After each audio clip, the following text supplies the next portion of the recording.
안녕하세요. I'm 정진호 PD입니다. I'm 시즌 14. 네, 오늘은 대전 충남 민원연과 함께하는 우리 지역 언론 모니터 분석인 언론 뚱땅 시간입니다. 네, 두 분 모셨습니다. 대전 충남 민원연 운영위원 맡고 계시는 배철욱 변호사 나오셨습니다. 어서 오십시오. 반갑습니다. 네, 그리고 민원연 장민석 활동가 나오셨습니다. 안녕하세요. 네, 안녕하세요. 반갑습니다. 네, 장민석 활동님은 목소리가 하나도 안 반가운 것 같은데. 아니요, 반갑습니다. 네. 뭐 불만 있어요? 아닙니다. 표정은 반갑습니다. 표정은 반갑습니다. 이렇게 두 분하고 오늘 방송을 함께 할 건데 두 분 다 사실은 대전 충남 민원연에 이번에 그 새롭게 합류하신 분들이세요. 부담 안 되세요? 제죠. 틀린 말만 안 해야죠, 오늘은. 네, 처음이라서 이제 실수를 하지 말아야 되는데 네, 열심히 한번 해보겠습니다. 네, 오늘 대형 사고 하나 친 걸로 알고 있는데 앞으로 그런 사고 치면 안 될 것 같고 민원연에서 앞으로 이제 매월 언론 모니터 조사를 해서 이제 결과를 발표한다고 들었거든요. 어떤 조사를 한다는 이야기인 건가요? 네, 이제 그 대전 충남 지역에 이제 언론 매체들을 한 달에 이제 한 곳씩 선정을 해가지고 이제 그 달에 이제 했던 그런 언론 활동이나 이제 관련된 것들을 이제 모니터 위원분들이 이제 모니터링을 하고요. 거기에 이제 관련된 그 내용들을 이제 보고서를 작성을 하는데 영상 보고서 이제 서면 보고서 그다음에 이제 팟캐스트 보고서 이렇게 해서 총 3개씩 이렇게 나가는 그런 활동입니다. 아마 제가 정확히 알아보지는 않았지만은 전국의 모든 시민사회단체 가운데 이렇게 보고서를 페이퍼하고 영상하고 오디오 3가지 버전으로 만드는 곳은 우리 대전 충남 민원연밖에 없지 않을까 싶은 생각이 들어요. 변호사님 못 들어보셨죠? 금시초문입니다. 그러면 2월 보고서가 나왔다고 얼마 전에 들었는데 지난 2월에는 어떤 매체를 모니터했나요? 저희 이제 대전 충남 지역 분들 중에서 아시는 분들도 이제 계실 거라고 생각을 하는데 이제 밥상 뉴스라고 해서 인터넷 신문 매체입니다. 네, 밥상 뉴스. 네, 맞습니다. 그 혹시 그 종이 식당 같은 데 가면은 이렇게 숟가락 젓가락 올려놓는 그 종이 놓는 그거 말하는 건가요? 네네네. 이제 식당에 가면은 이제 개인 수저 놓는 그 종이로 이제 인쇄가 되는 매체인데요. 이제 인터넷에 들어가면은 또 기사들도 있고 이제 보통 저희가 접할 수 있는 게 그런 이제 종이로 된 인쇄물입니다. 그러니까 이 언론사는 우선은 인터넷 신문사로 등록이 되어 있고 그런데 또 다른 그 독자들과 만나는 채널로서 이제 식당에 그런 종이 테이블 시트 뭐 이런 걸 공급한다는 건데 변호사님 혹시 보신 적 있으세요? 사실 저는 많이 봤고요. 어. 다만 요즘에 이제 뭐 그 코로나 때문에 외식이 줄어들어서 일반 시민분들은 좀 덜 보셨을 수는 있을 것 같은데 사실 형식이 밥상 뉴스인 걸 떠나서 지금 말씀하신 대로 그 수저를 놓을 수 있는 그 테이블 시트는 원래 사실 예전부터도 있었잖아요. 네, 그렇죠. 예, 근데 대전에서 확실히 밥상 뉴스는 많이들 알고 있는 것 같아요. 저도 봤고요. 네, 많이 깔려 있는데 네네. 보시면서 어땠어요? 그 뭐 읽어 보시기도 했을 거 아니에요. 네. 어땠어요, 느낌이? 밥상 뉴스는 알고 있었는데 이게 사실 언론 활동의 일부로 이게 활동이 되고 있는지는 정말 미처 몰랐어요. 아, 그러니까 그냥 정보를 전달하는 그런 곳으로 생각을 했지. 네. 이곳이 이제 언론사다라는 생각을 안 했다는 얘기인 거고. 예, 그렇죠. 왜냐하면 내용 자체가 일방적이잖아요. 친관공서적인. 네, 맞습니다. 이게 너무나 그것이 드러났기 때문에 저는 애초에 그런 의도를 가진 어떠한 안내문이라고 생각했지 언론 활동이다라고 생각 못했어요, 사실. 사실 저도 KBS 시사인터에서 하면서 이거 취재를 좀 했었는데 그래서 저희가 좀 제목을 자극적으로 달긴 했거든요. 밥상 위에 관보라고 이제 네, 자극적인데. 예, 뭐 그런 거 아니냐 이런 비판의 시각을 가졌었는데 실제로 모니터를 해보니까 좀 어땠던가요, 활동가님? 밥상 뉴스 그 인쇄물을 작년 하반기 4분기죠. 4분기 동안 이제 발행된 인쇄물들을 전수조사를 해가지고 이제 모니터링을 이제 진행을 했고요. 대전 관련된 뉴스에 한했던 거였죠? 네, 맞습니다. 대전에 관련된 뉴스에 한했고요. 그 다음에 이제 대전시청, 대전시 교육청, 그다음 대전시 관광공사 이렇게 해가지고 3군데가 이제 최근 3년 동안 밥상 뉴스 측에 이제 진행했던 홍보 및 광고비에 대한 그런 정보 공개를 청구해서 저희가 이제 보충을 했습니다. 네, 새 기관으로부터 우리 그 받은 광고비를 그 정보 공개 청구를 했다고 했고, 그럼 그 새 기관에 대한 내용이 주로 좀 많았었나 봐요? 네, 그렇죠. 이제 3군데를 정한 이유가 이제 전수조사를 했을 때 이제 가장 많이 노출됐던 그 기관들이 세 군데가 있었고요. 그래서 세 군데를 통해서 이제 얼마나 이제 광고비를 집행을 했는지 3년 동안의 광고비를 저희가 정보공개 청구를 해서 이제 받았고 3년 동안 꾸준히 이제 증가세를 보였던 것을 확인할 수 있었습니다. 네, 비용은 어느 정도 받았던 것 같아요? 작년 기준으로는? 1년에 보통 뭐 1,400만 원, 1,500만 원 정도였고 좀 특히나 이제 많은 연도면 뭐 3천만 원까지 이제 되는 경우도 있었고요.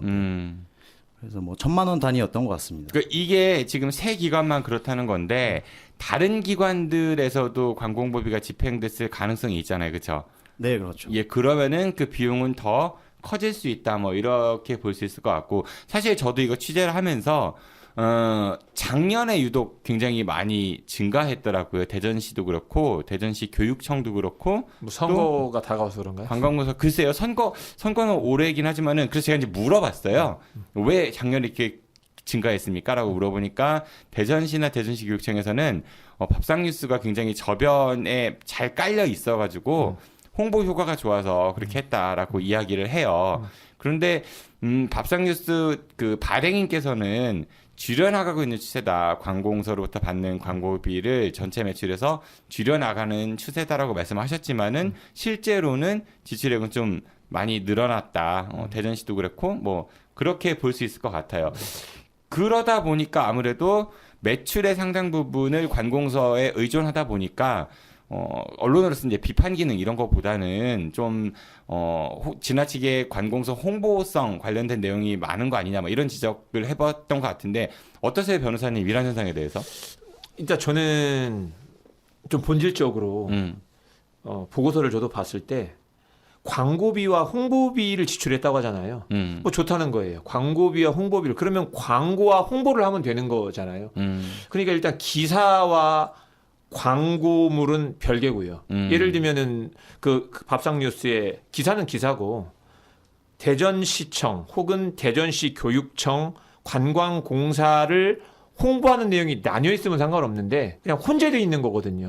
그렇기 때문에 제가 봤을 때는 광고를 한 것인지 기사를 쓴 것인지 아니면 그 기사가 홍보인지 그것이 굉장히 불분명하더라고요. 그렇기 때문에 제가 봤을 때는 광고비를 받고 기사를 잘 써준 거밖에는 안 되지 않냐. 그 부분이 참 이해가 안 되더라고요. 어떻게 이런 구조가 될 수 있을지. 그러니까 실제로 그 내용들을 보면은 이게 취재한 기사가 맞나 싶은 생각이 들 때도 있어요. 왜냐하면은 보통 이제 관공서에서 언론에 보도자료 배포하잖아요. 네. 근데 상당수는 또 이 보도자료를 그대로 옮겨놓은 네. 그런 사례들도 많이 발견할 수 있었거든요. 그러면 제가 궁금한 것이 그 지금 밥상뉴스에 문제가 나오는 그 부분이 기사예요, 광고예요? 어떻게 생각하세요? 뭐 보면은 일단 광고도 있고요. 네. 기사도 있는데 뭐 일단은 기사 자체도 그 관공서의 정책에 대한 그런 설명 내용들이 많기 때문에 이것도 관공서를 홍보해 주는 거 아니냐 뭐 이렇게 볼 수도 있겠죠.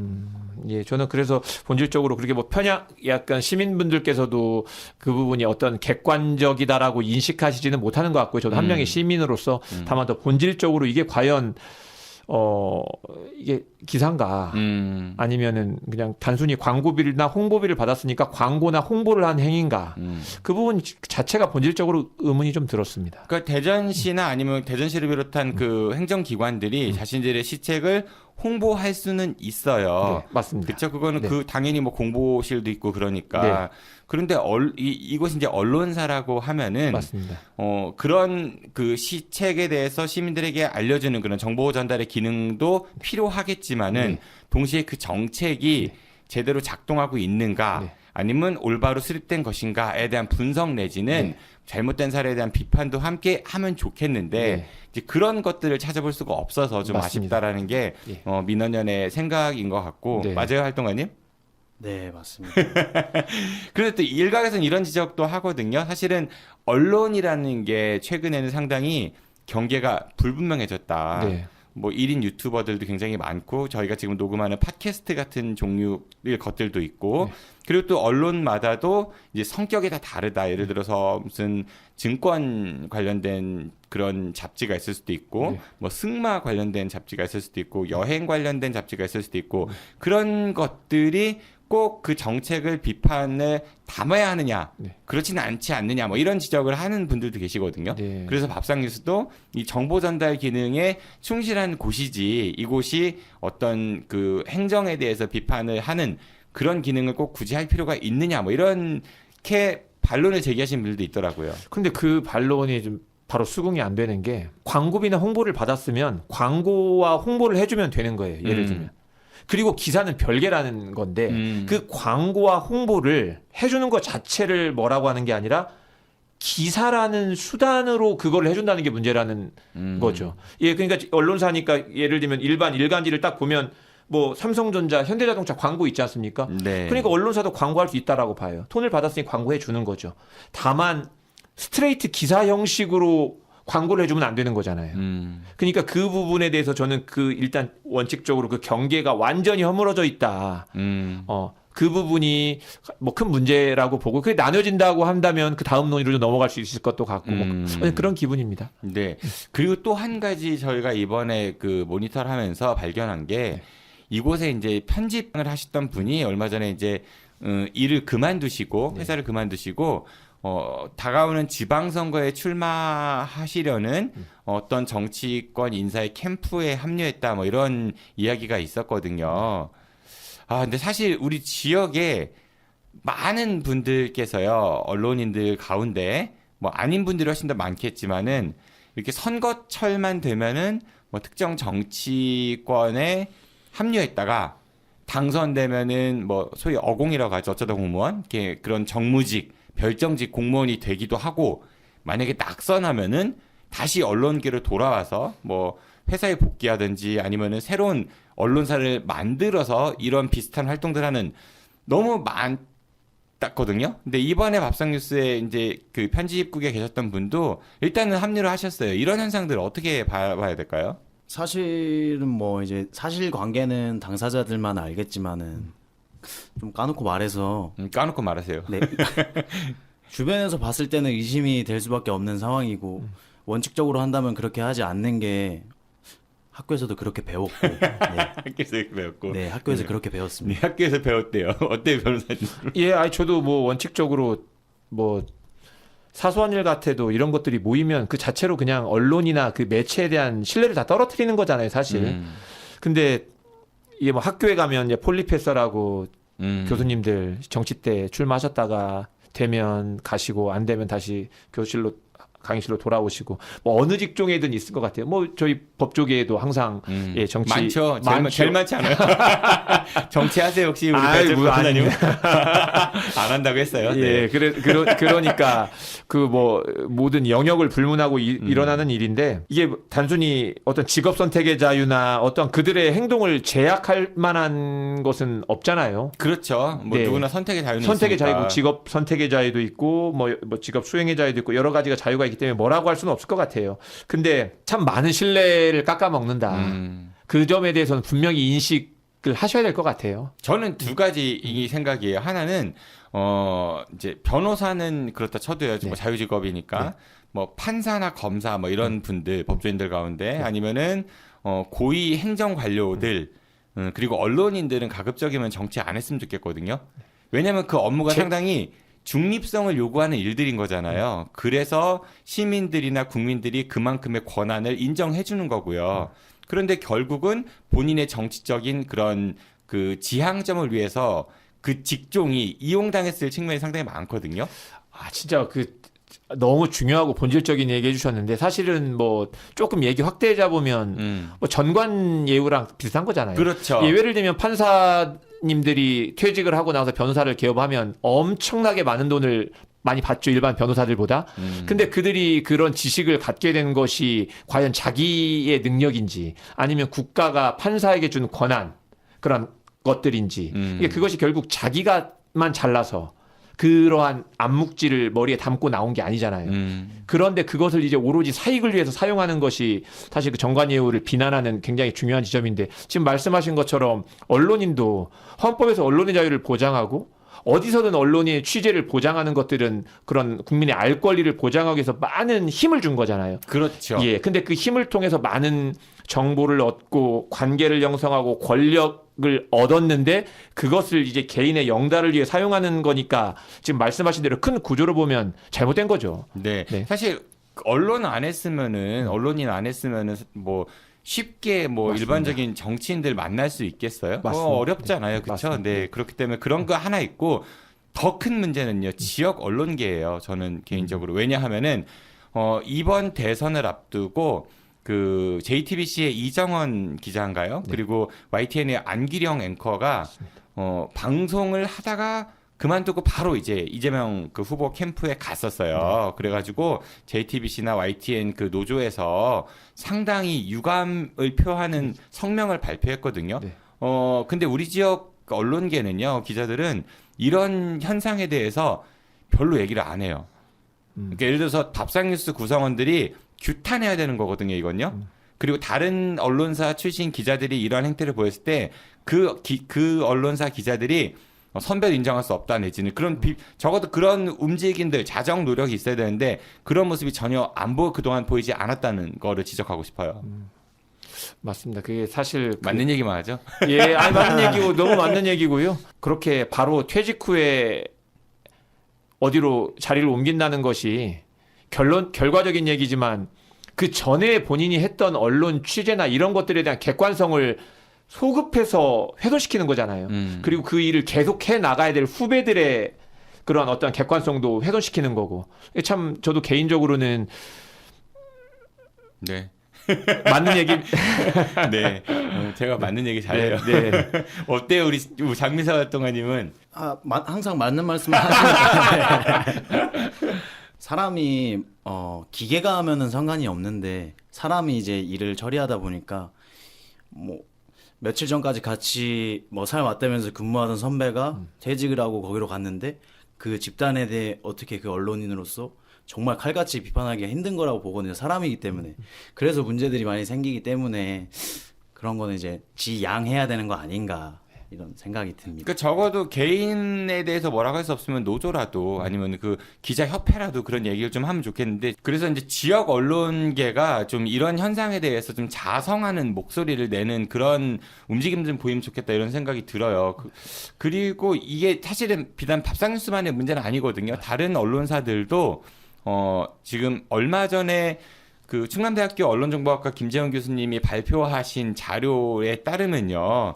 우리 지역 언론들의 매출 구조가 사실 언론사도 이제 일반 사기업이기 때문에 가장 이상적인 수익 구조는 매출 구조는 독자, 그다음에 기업 광고, 그리고 관공서 광고 홍보비 이게 가장 이상적이라고 하더라고요. 근데 그게 아니라 우리 지역은 관공서 광고 홍보비가 압도적으로 많고 그다음에 독자들로부터 받는 구독료 같은 건 거의 많지 않다라는 거. 그렇기 때문에 독자와 점점 더 멀어지게 되고 관공서와 좀 더 가깝게 되지 않느냐 뭐 그런 발표를 하셨었는데 이런 구조들은 좀 어떻게 극복을 해야 될지. 극복됩니까 그게? 어떠세요 활동가님? 이게 사실 참 이게 딜레마적인 문제긴 한데 점점 이제 갈수록 이제 신문이나 이런 거를 구독하는 사람들은 적어지고 그런데 이제 가장 이상적인 거는 신문을 구독하는 구독자들의 이제 구독료라고 하는데 쉽지는 않은 것 같아요. 서울에서 그러니까 쉽게 말하면 메이저 신문사들도 달성하기 어려운 목표잖아요, 사실요. 네. 예, 그 기본적으로 뭐 무가지 문제부터 뭐 너무나 많은 발행 부수부터 너무나 오래된 얘기들인데 사실 그러고 보면 서울에 있는 유력 굴지 언론사들도 어려운 것을 여러 가지로 영세한 입장에 있는 지역 언론사에 다 그거를 전가하기에는 예. 근데 사실 이게 그러니까 사기업이니까 기업을 할 때는 뭐 사업을 할 자유도 있고요. 그리고 시장에서 평가받는 게 당연한 거잖아요. 근데 우리 언론들은 시장에서 냉정한 평가를 받지 않고 있다는 게 더 문제라고 보거든요. 그러니까 스스로 컨텐츠를 좀 더 뉴스 컨텐츠를 더 이제 잘 만들려는 노력들을 해야 되는데 민원연에서 2020년에 조사한 자료를 보면요. 상당수 언론들이 보도 자료로 지면을 채워요. 뭐 특히 인터넷 매체들은 심한 경우에는 90%가 보도 자료예요. 뭐 본인들이 만들어낸 컨텐츠 가운데 그리고 유력 그 언론사들 뭐 지면 신문들 있죠. 대전일보나 중도일보, 충청투데이, 금강일보 이런 신문들도 절반 이상을 보도 자료를 채우고 있는 실정이거든요. 그럼 굳이 언론사를 누가 등 떠밀어서 하라고 하는 거 아니잖아요. 네. 응. 큰 음모론으로 본인들이 하겠다고 한 거잖아요. 네. 그러면 일단은 그 소비자들한테 판단을 받고 소비자들부터 선택을 받아야 되는데 그게 너무 동떨어져 있으니까 뭐 뉴스타파라든지 뭐 셜록 이런 것들 보면은 광고 없이 후원자들이나 뭐 구독자들이 내주는 소중한 돈 갖고 제작을 하죠. 저희 팟캐스트 아는 것입니다도 일체의 광고 없이 네, 구독자들이 후원자들이 내주시는 돈을 가지고 방송을 제작하는 거예요. 그러니까 뭔가 그런 노력들이 좀 선행되면은 사람들의 마음이 알아서 좀 더 움직여지지 않을까. 근데 어떻게 보면 질문이 좀 잘못됐을 수 있는 게 아까 말씀한 대로 누가 등 떠밀지 않았는데 왜 하냐. 그 시민들에 의해서 구독자들에 의해서 시청자들에 의해서 더 판단을 받아야 되지 않냐인데 어떻게 보면 그 언론사를 소유하고 있는 그런 기업들은 애초에 그걸 목적으로 하지 않았을 수도 있다는 생각이 들어요. 예, 그 슬픈 얘기다. 슬픈 얘기죠. 예. 언론사를 소유함으로써 운영함으로써 얻는 여러 가지의 다른 부수적인 이득이 주된 목적일 수도 있을 것 같아요. 상당수의 우리 지역 언론들이 건설업을 같이 하고 있죠. 네. 네, 그러면서 지난번에 있었던 사태도 마찬가지였었고. 그렇게 된다면 시청자, 구독자 별로 인식 덜 굳이 인정 안 받으려고 해도 될 것 같아요. 구조상으로. 사실 언론이 물론 뭐랄까 자극적이지 않고 제 기능을 하기 위해서는 운영하는 게 만만치는 않을 거예요. 그래서 제도적인 그런 지원책, 지원하되 간섭하자는 그런 지원책이 반드시 필요하긴 한데 이런 게 좀 더 잘 다듬어져야 되지 않을까 그런 생각을 좀 해봅니다. 저희가 이번에 모니터를 하면서요. 밥상뉴스 측 그 발행인과도 이제 대화를 나눴었는데 인터뷰를 했고요. 밥상뉴스 측에서도 그런 이제 민원연의 이런 지적에 대해서 겸허하게 비판을 수용하겠다. 그리고 영세한 그런 언론사로서의 어려움, 고충을 좀 토로를 하셨고요. 그러면서 동시에 시민사회가 요구하는 것들을 반영할 수 있도록 이제부터라도 노력을 하겠다 이렇게 말씀을 주셨어요. 그래서 저희가 끝으로 그 말씀을 드렸습니다. 민원연에서 이제 저희가 좋은 보도 기사사항 같은 것들을 마련을 하는데 밥상뉴스가 좋은 기사 만들어서 그런 상도 좀 받으셨으면 좋겠고 앞으로는 좀 더 시민들에게 사랑받는 그런 언론이 됐으면 좋겠다 이렇게 좀 훈훈하게 마무리를 했었습니다. 예, 그 인터뷰 저도 봤는데요. 밥상뉴스 대표님께서 정말 여기 보고서에 써 있는 대로 너무 겸허히 받아들이시더라고요. 저는 여러 가지 현실을 하면서 이제 강력히 반발할 수도 있는 거잖아요. 근데 그렇죠. 정말 너무 겸허히 받아들이셔서 그 뭐 더 할 말이 없어지더라고요. 그러니까 오히려 그 지적하는 게 죄송할 정도로 네네. 되게 미안해하시더라고요. 그래서 어찌됐건 그래서 뭐 발전된 모습을 기대하도록 하겠습니다. 좋은 선례가 됐으면 좋겠어요. 사실 밥상뉴스가 좋은 선례가 됐으면 좋겠어요. 그 채널만큼은 정말 그 김재용 교수님 그러셨는데 신박하잖아요. 신박하다. 예, 정말 신박했잖아요. 잘 됐으면 좋겠고. 근데 우리 활동가님 가시기 전에 하실 말씀 있으세요? 네, 오늘 마무리하는 건가요, 지금? 뭐 할 얘기 더 있어요? 첫 시간이어서 매우 떨렸는데 네. 잘 이끌어 주셔가지고 네. 그래서 이제 마무리할 항상 시간. 옳은 말만 하고 잘 이끌고 있죠. 그래요. 근데 이번 민원연에서 준비한 그 2022년 2월 그 모니터 보고서는요. 대전 충남 민원연 홈페이지나 아니면 대전 충남 민원연 유튜브 채널 언론뚱땅 TV에서 확인할 수가 있습니다. 다음 달에는 민원에서 어떤 매체를 모니터할 예정이죠? KBS 이제 저녁 7시에 하는 뉴스 7. KBS. 네. 아유 저는 좀 자유롭지 못한데. 무겁네요. KBS 뉴스 7. 그래요. 그러니까 물론 뭐 차이는 있겠습니다만은 우리 지역의 최대 지상파 방송 중에 하나이죠. KBS 뉴스 7에 대해서 대전 충남 민원연과 함께 모니터한 결과를 갖고 다음 달 언론 뚱땅 시간에 찾아뵙겠습니다. 변호사님은 어떠셨습니까? 민원에 합류하시고 오늘 또 첫 방송이신데. 예, 뭐 감사하고요. 또 많이 배워나가고 하겠습니다. 다음 달에 뵙겠습니다. 네, 고맙습니다. 네. 두 분 안녕히 가십시오. 고맙습니다. 감사합니다. 네, 저도 이만 물러가겠습니다. 곧 지방선거가 다가오고 있죠. 그래서 다음 주 수요일에는 누구냐 넌 이라는 방송을 가지고 정치인 출마하시는 정치인 한 분을 초대해서 그분에 대해 샅샅이 낱낱이 파헤치는 그런 인터뷰를 진행해 보도록 하겠습니다. 다음 주에는 국민의힘 소속이죠. 대전시장에 이제 출사표를 던진 박성유 전 대전시장과 함께 이야기 나눠보도록 하겠습니다. 청취해주셔서 고맙습니다. 안녕히 계십시오. I'll be back. 감사합니다.